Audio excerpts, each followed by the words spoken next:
Assalamualaikum warahmatullahi wabarakatuh. Perkenalkan, nama saya Intan Awalia Putri dengan nomor induk mahasiswa 2315003053. Saya dari Fakultas Keguruan dan Ilmu Pendidikan, Program Studi Pendidikan Bahasa dan Sastra Indonesia.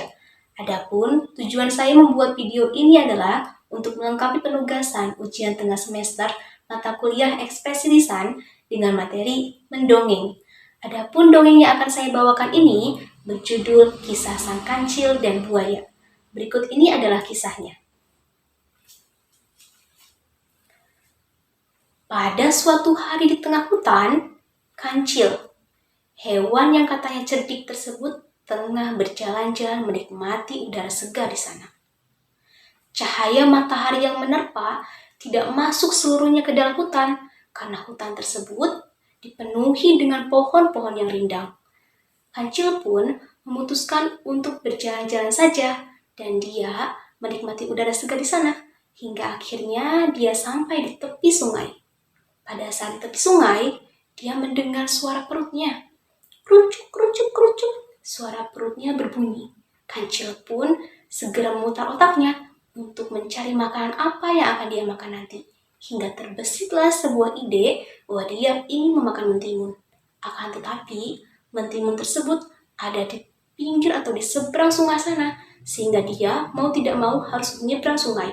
Hingga akhirnya, dia pun memikirkan ide, bagaimana caranya dia menyeberang sungai tanpa membuat dirinya basah.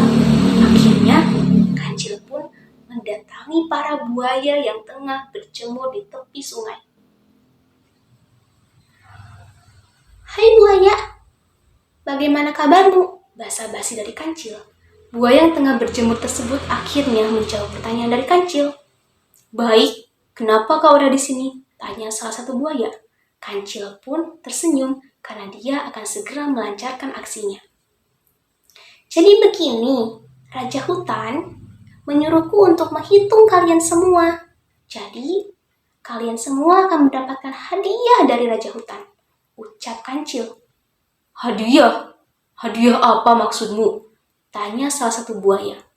Hadiah untuk kalian semua. Hadiah yang sangat istimewa.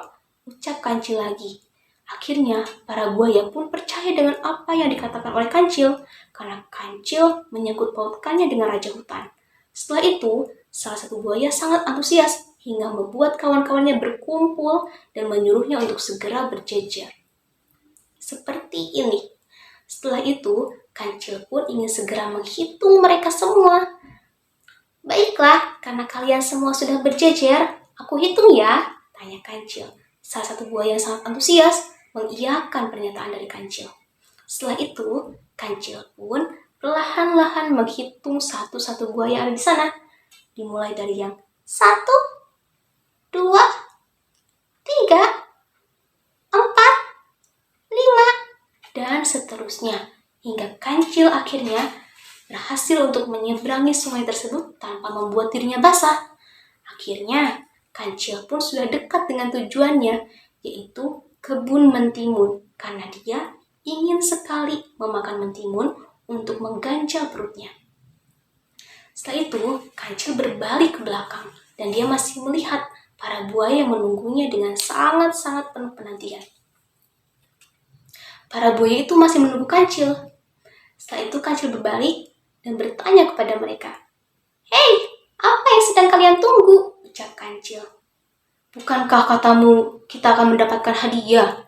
Tanya salah satu buaya. Hadiah? Omong kosong. Raja Hutan tidak pernah memerintahkanku seperti itu. Ucap kancil lagi, hingga membuat salah satu buaya yang ada di sana sangat geram dan mencerca kancil. Apakah kau membohongiku? Bagaimana mungkin kau membohongi kami? Ucap salah satu buaya tersebut.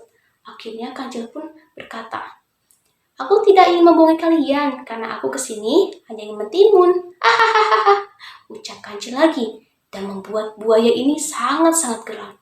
Awas saja kau nanti kancil, aku akan memakanmu, ucap buaya. Namun kancil tidak mempedulikan apa yang dikatakannya, hingga akhirnya kancil pun terus melanjutkan perjalanannya untuk bisa sampai ke kebun mentimun. Hingga akhirnya dia sampai di kebun mentimun dan menikmati mentimun-mentimun yang ada di sana. Mungkin pesannya adalah bahwa kita harus menggunakan otak kita dengan sangat cerdik untuk bisa mencapai tujuan kita. Tapi jangan sampai kita melukai hati orang lain, karena itu sangat berbahaya bagi kita. Mungkin sekian dari saya. Mohon maaf apabila ada kesalahan. Wabillahi taufiq wal hidayah. Wassalamualaikum warahmatullahi wabarakatuh.